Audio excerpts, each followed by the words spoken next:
नमस्कार। अगर आप राजस्थान के निवासी हैं और रोजगार की तलाश में हैं तो ये वीडियो आपके लिए बहुत ही महत्वपूर्ण है, क्योंकि राजस्थान के शिक्षा विभाग की ओर से विद्या संबल योजना के अंतर्गत आवेदन आमंत्रित किए गए हैं। इसमें रिक्त पद कितने हैं, इसकी अंतिम तिथि क्या है, इसमें अंतिम तौर पर वेतन आपको किस प्रकार से दिया जाएगा, आवेदन की प्रक्रिया क्या रहेगी, उसके बाद में चयन कैसे किया जाएगा, कितने समय के लिए आपको रखा जाएगा, संपूर्ण प्रश्नों का सवाल और सारी प्रक्रिया हम आपको इस वीडियो के माध्यम से बताने वाले हैं। क्योंकि आज राजस्थान के शिक्षा विभाग की ओर से निदेशक माध्यमिक शिक्षा की ओर से एक विज्ञप्ति जारी की गई है, जिसमें आपको स्पष्ट रूप से कहा गया है कि अब निजी अभ्यर्थी यानी कि वांछित योग्यता रखने वाले सभी अभ्यर्थियों को राजस्थान विद्या संबल यानी कि गेस्ट फैकल्टी के रूप में स्कूलों में लगाया जाएगा, ताकि उन्हें भी रोजगार मिले।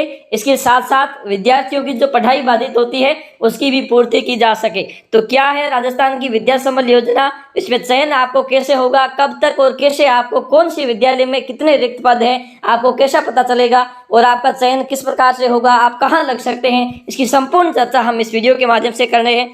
तो चलिए शुरू करते हैं।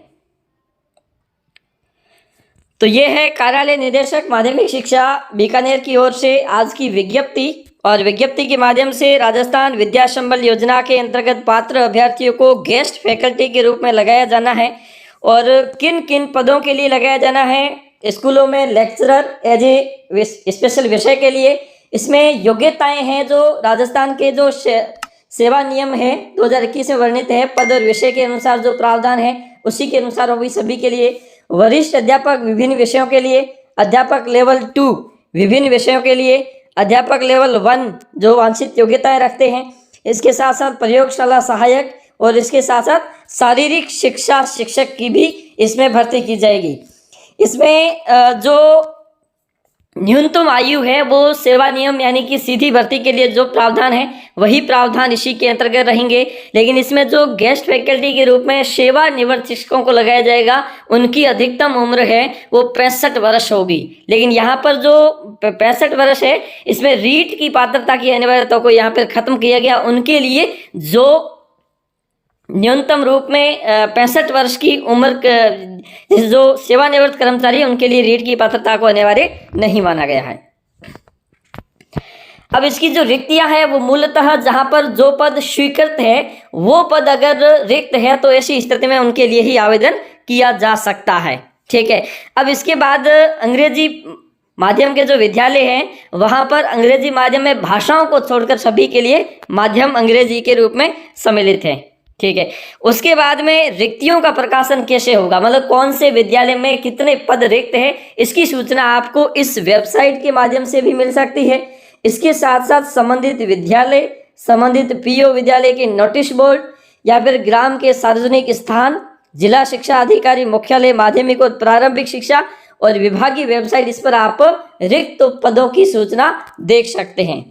आवेदन की प्रक्रिया, किसी भी रिक्त पद हेतु 65 वर्ष तक की आयु के सेवानिवृत्त शिक्षक या निजी अभ्यर्थी जो उस पद की पात्रता रखते हो निर्धारित प्रारूप में पूर्ण भरा हुआ आवेदन पत्र समस्त आवश्यक दस्तावेज संलग्न कर विभाग द्वारा निर्धारित की गई समय सारणी के अनुसार अंतिम तिथि तक विद्यालय समय में संबंधित विद्यालय के प्राचार्य या पीईओ को स्वयं व्यक्ति सह विद्यालय में उपस्थित होकर प्रस्तुत करेंगे। और इसकी अंतिम तिथि क्या है हम आपको अंत में बताएंगे, लास्ट में इसमें लिखा हुआ है। वरीयता निर्धारण, विद्या संबल योजना के तहत गेस्ट फैकल्टी लगाए जाने हेतु आवेदन पत्रों की जांच के उपरांत विद्यालयवार प्रकाशित किए गए रिक्त पदों हेतु पदवार या विषयवार वरीयता सूची का प्रकाशन संबंधित पीओ प्राचार्य, जैसे मान लीजिए एक विद्यालय में हिंदी के लेक्चरर का एक पद खाली है, उसमें 10 जनों ने आवेदन किया। 10 जनों ने आवेदन किया है, वो पहले नंबर पे कौन है, दूसरे पे कौन है, तीसरे पे कौन है, इसकी एक वरीयता सूची जारी होगी। मान लीजिए एक पहले नंबर वाला उसे ज्वाइन नहीं करता है तो उसमें दूसरे स्थान वाले को स्थान दिया जाएगा, उसे रखा जाएगा। वरीयता सूची पद की वांछित योग्यता, शैक्षणिक योग्यता के प्राप्तांकों का 75% और शैक्षणिक का एजुकेशनल का 75% और प्रशैक्षणिक का 25, इसी के आधार पर इसमें होगा। परिवेदनाएं प्रस्तुत करना, पात्रता और वरीयता के संबंध में किसी भी तरह की परिवेदना आवेदक द्वारा संबंधित जिले के जिला शिक्षा अधिकारी कार्यालय में 7 दिवस में प्रस्तुत करनी होगी। जिला स्तर पर परियोजना इस प्रकार से, परियोजना अगर किसी प्रकार की हो तो यहाँ पे कर सकते हो। एक समिति बनी हुई है जहाँ पे मुख्य जिला शिक्षा अधिकारी, CDO और DEO एलिमेंट्री और DEO सेकेंडरी और संबंधित जो मुख्य ब्लॉक शिक्षा अधिकारी है वो सभी इसमें होते हैं। ठीक है। विद्या संबल योजना के तहत आपको कितना मानदेय दिया जाएगा, कितने पैसे दिए जाएंगे? अगर आप लेवल 1 और 2 के लिए कर रहे हैं तो प्रति पीरियड आपको 300 रुपये और अधिकतम 21,000 रुपये। वरिष्ठ अध्यापक के लिए 350 रुपये, अधिकतम 25,000 रुपये।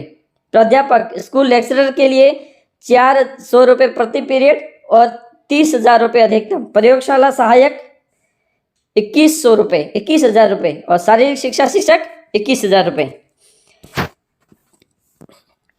अन्य शर्तों में है, चयनित अभ्यर्थी को गेस्ट फैकल्टी के पद पर लगाए जाने हेतु दिए गए प्रस्ताव पर 7 दिवस में सहमति प्रदान करनी होगी तथा प्राचार्य PO द्वारा नियत किए गए दिनांक और समय पर वे कार्य करने हेतु उपस्थित होंगे। निर्धारित अंतिम तिथि तक सहमति नहीं दी जाने वरीयता सूची।